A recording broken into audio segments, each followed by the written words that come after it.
기도드립니다. 아멘.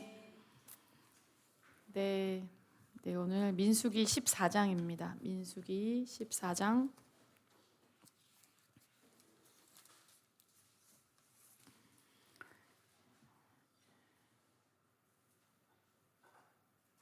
(6절부터) (10절인데요) 저희가 한 절씩 교독해서 읽고 10절은 한번 합독하시겠습니다.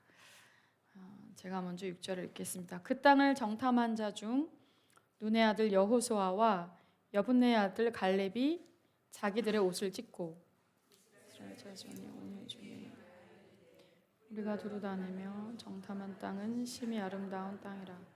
여호와께서 우리를 기뻐하시면 우리를 그 땅으로 인도하여 들이시고 그 땅을 우리에게 주시리라. 이는 과연 젖과 꿀이 흐르는 땅이니라.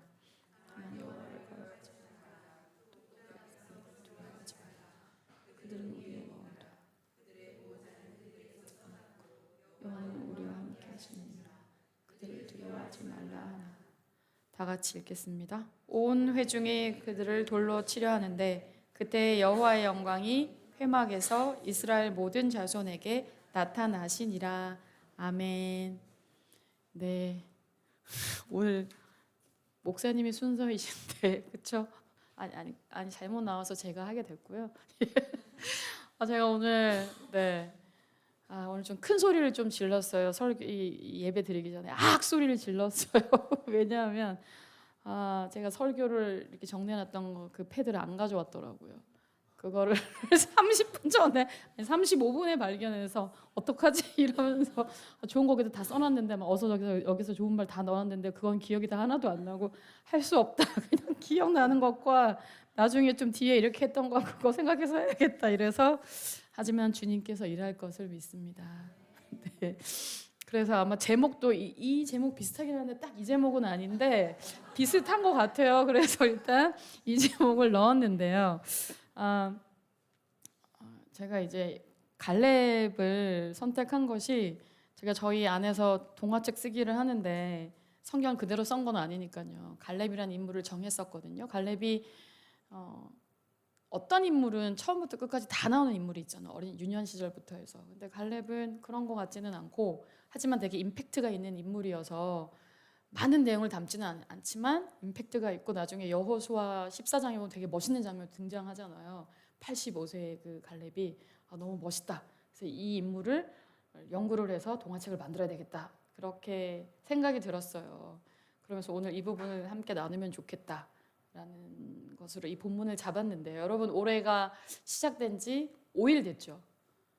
올해 새로운 결심들을 하셨을 거 아니에요. 예를 들면 이번에 안 했지만 목사님이 그 말씀 뽑기를 하면 나 이 말씀대로 올해 막 살아야지 막 두 주먹 불 끈지고 막 이런 걸 할 텐데 우리가 초등학교 지금 초등학교라는 말이지만 국민학교 때부터 좌우명 만들기 뭐 이런 거 많이 하잖아요. 가훈 막 조사해와 이런 거 없던 가훈 만들어내고 막 이러면서 숙제를 막 감당했던 시절이 있었는데요. 각자가 아마 살아오면서 어떤 좌우명들이 있을 거예요. 올해 나는 이렇게 살 거야라고 했던 것을 한번 들어보고 싶은데 저희가 지금 공적인 시간이라 다 일일이 질문을 들어볼 수는 없고 다 있으세요? 없어요. 우리 권사님 씩씩하게 없다라고 있었으면 좋겠어서 오늘 이런 내용을 한번 나눴어요. 있으면 좋겠다. 그냥 흘러가는 시간이니까 산다 이런 거 말고 좀 있었으면 좋겠다 생각이 들었습니다.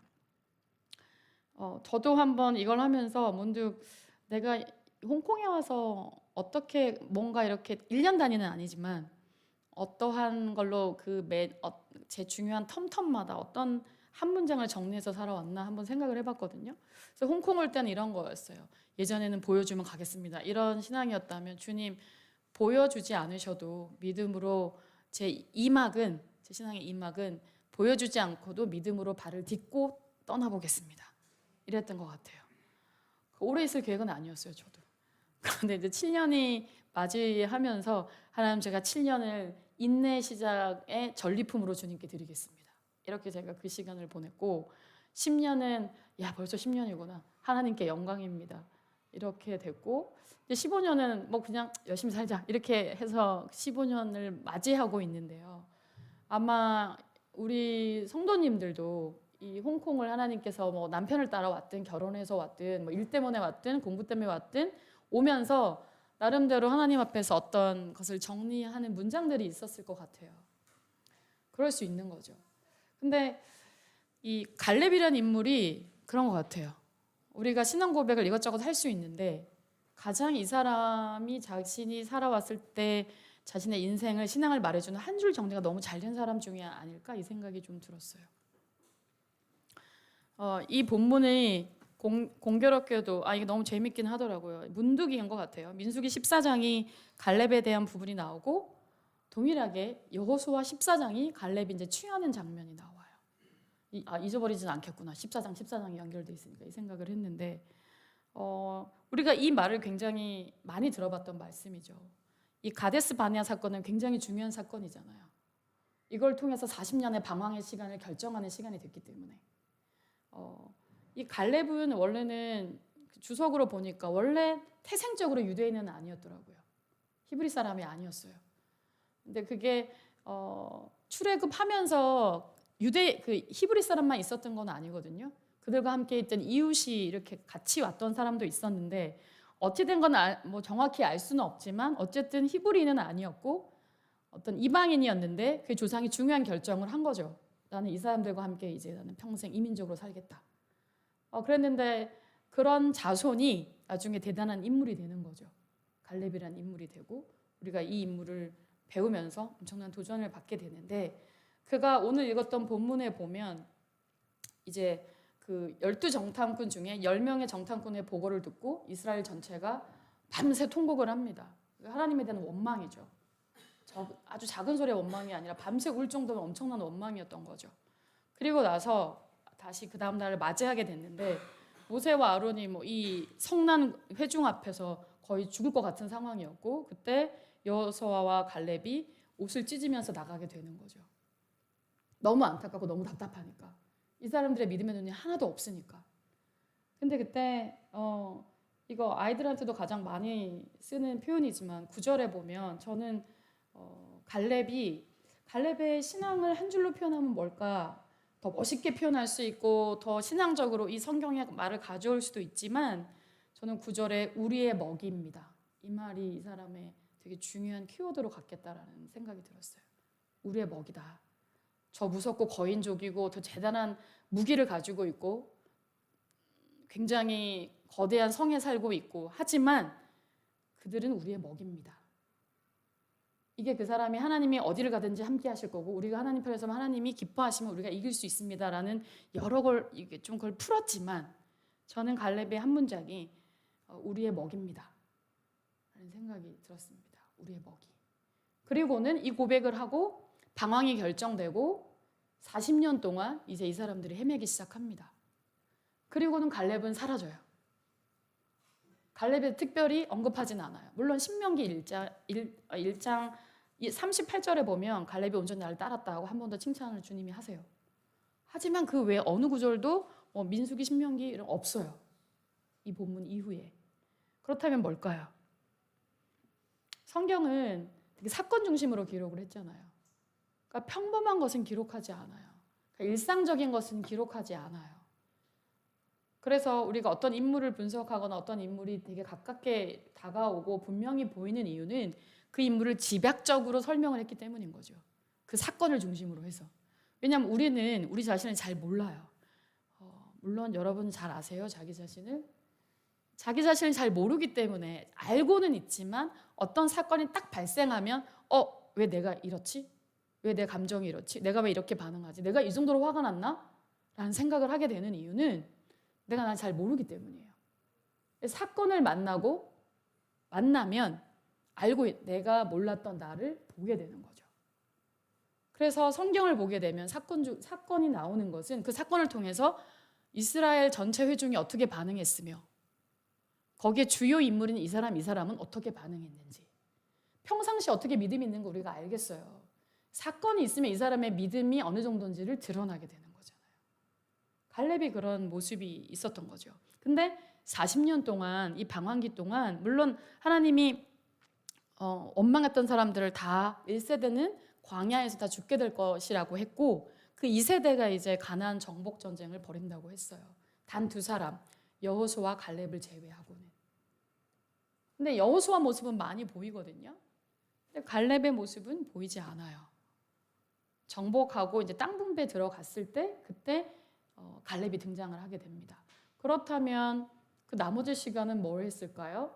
그냥 일상을 살아갔다라는 걸로 저는 이해가 됩니다. 일상을 살아가는 거 특별한 건 아니잖아요.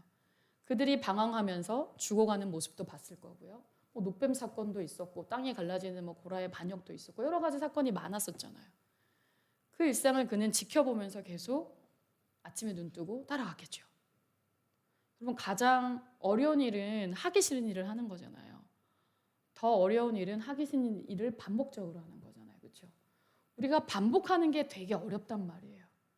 하지만 아이들의 모습을 보면 하나님이 저희 주변에 전도사님들, 목사님들이 자녀를 낳아서 지금 2살, 1살, 4살 이렇게 있거든요. 그런데 걔들 아주 갓난한 아이 시절부터 쭉 봐왔는데 이렇게 보니까 걔네들이 되게 루틴이 분명한 애들이더라고요. 일어나면 예를 들면 교회에 오게 되면 어디를 꼭 찍고 반드시 만질 다 코스가 있더라고요. 걔네들이 코스가. 그래서 이렇게 하나님 어릴 때부터 우리에게 되게 루틴에 따라가는 것이 될 수 있도록 우리를 훈련시키는 게 아주 어릴 때부터 우리에게 있는 자연스러운 모습이구나 이런 생각이 들었어요. 자아가 강하지 않기 때문일 수도 있겠죠. 아니면 배워가는 수도 있고. 근데 침묵하는 시기는 특별한 일이 있었다기보다 그 사람에게 그냥 일상을 살아가는 시간이었을 것입니다. 일상은 반복되는 거죠. 반복. 그래서 그냥 흘러가는 시간이에요.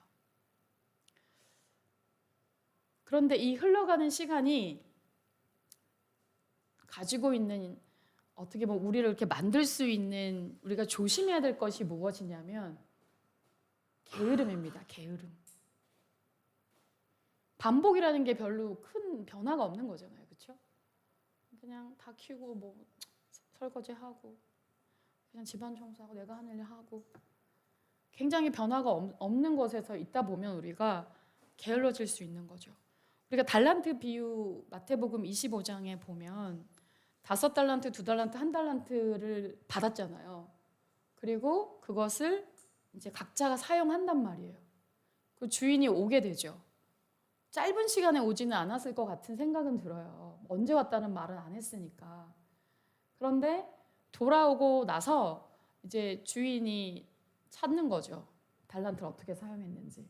근데 우리가 아는 것처럼 1달란트 받은 종은 자기 주인을 오해해서 땅에 묻었단 말이에요.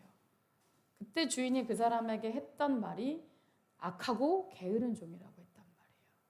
그러니까 우리는 게으름을 심각하게 생각하지 않지만 그 말에 보면 악함과 게으름은 같이 썼단 말이죠.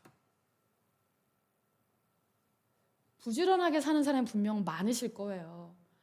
더 부지런하게 살아 이런 말이 아니라 사실은 부지런하게 사는 영역도 있지만 우리 안에는 되게 게으른 영역이 있을 수 있는 거예요.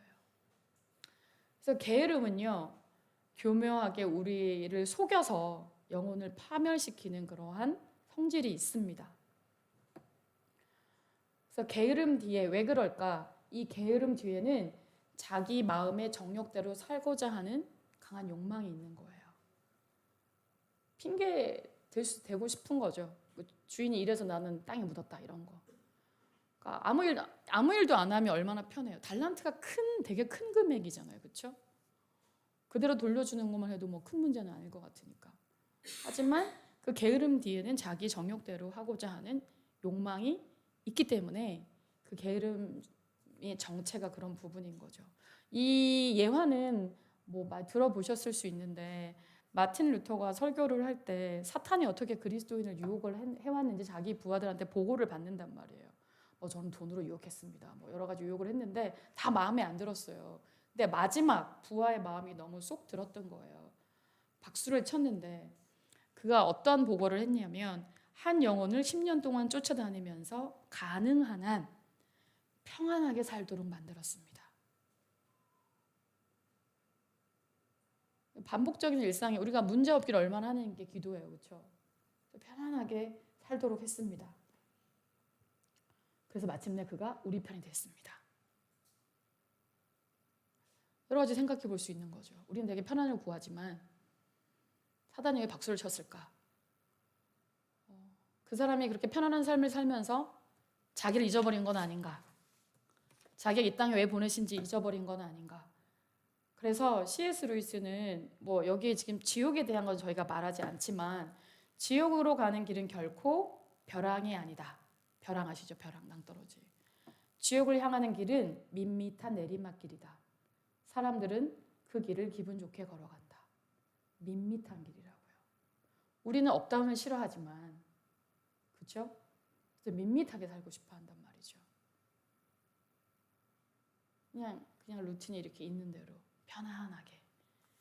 근데 그것이 나를 어떻게 끌고 가는지에 대해서 우리가 깊이 생각하지 않을 수 있는 거죠. 그래서 게으름은요, 하나님께서 우리에게 주신 사명감을 망각해 버리게 하는 특징이 있어요. 성경이 말씀하는 나태함과 게으름은 뭐 우리가 집에서 뭐 소파에서 계속 누워 있다거나 뭐 해야 될 일도 안 하고 막 설거지 이만큼 쌓여 있고 빨래할 게 있는데 전혀 하지 않다거나 어떻게 보면 신체적 게으름이라고 생각하지만 신체적인 것보다 영적인 것에 있습니다. 그러니까 열심히 일할 수 있잖아요. 열심히 일하고 열심히 공부하고 열심히 활동하는 사람 중에서도 영적인 게으른 사람이 있을 수 있을까요? 예, 있을 수 있습니다. 왜냐하면 분명한 목표 없이 하나님을 향한 추구 없이도 열심을 낼 수 있기 때문이에요. 그렇죠? 하나님 없는 열심, 하나님 사명 없는 열심. 우리 그렇게 근데 스스로를 난 열심히 살았어 라고 할 수 있는 거죠. 아무리 하루를 분주하게 살아도 그가 하나님의 자녀로 마땅히 가져야 할 목표가 없다면 게으른 사람으로 살아갈 수 있다는 것입니다. 그러니까 하나님의 자녀로 분명한 목표를 가지고 그 목표에 따른 성실함과 부지런함이 우리에게 있어야 한다는 것이죠. 한번 히브리서 찾아볼까요? 히브리서 6장 11절 12절.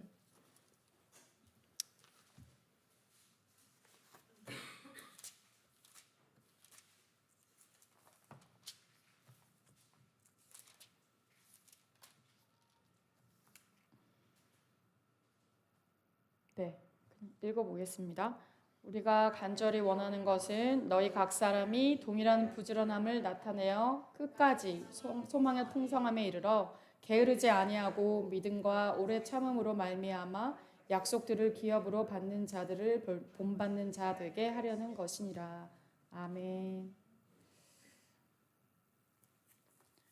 그래서 이러한 우리 안에 이 굉장히 일상적이고 그냥 편안하고 반복된 삶, 우리가 이 일상 속에서 나에게 있는 것은 어떠한 게으름인가? 그 게으름은 영적인 삶에 대해서 무관심하게 만들 수 있다라는 거예요. 아까 그 부지런함 열심히 얘기했잖아요. 그 열심 중에 전혀 영적인 삶에 무관심한 상태로도 살아갈 수 있는 거죠. 그래서 달란트를 낭비하거나 아니면 쓰지 않거나 낭비할 수도 있고요. 쓰지 않을 수도 있어요.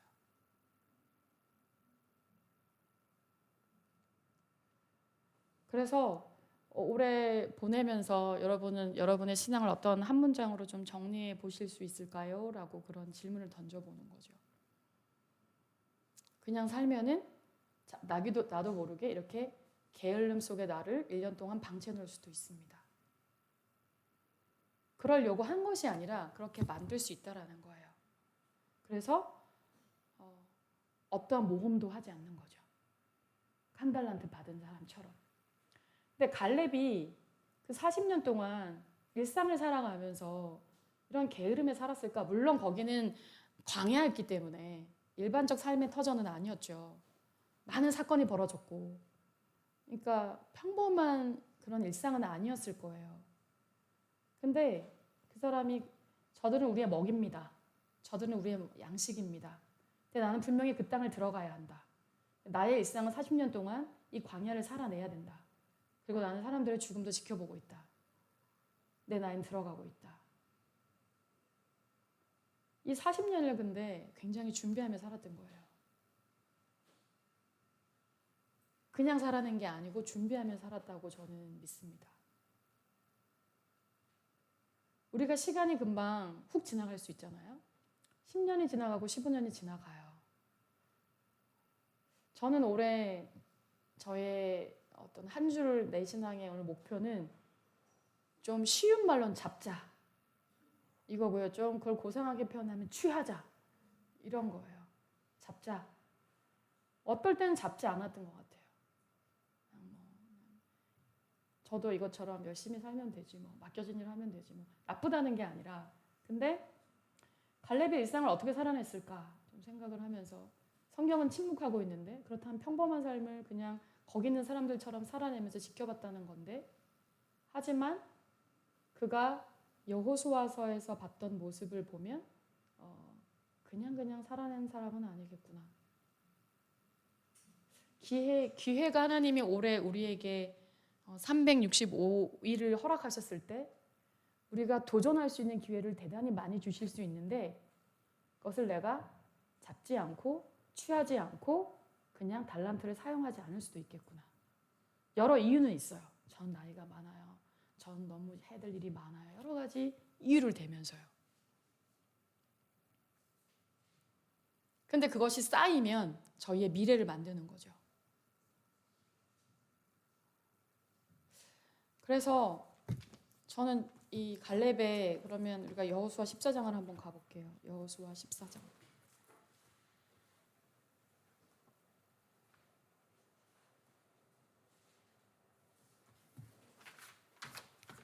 여호수아 14장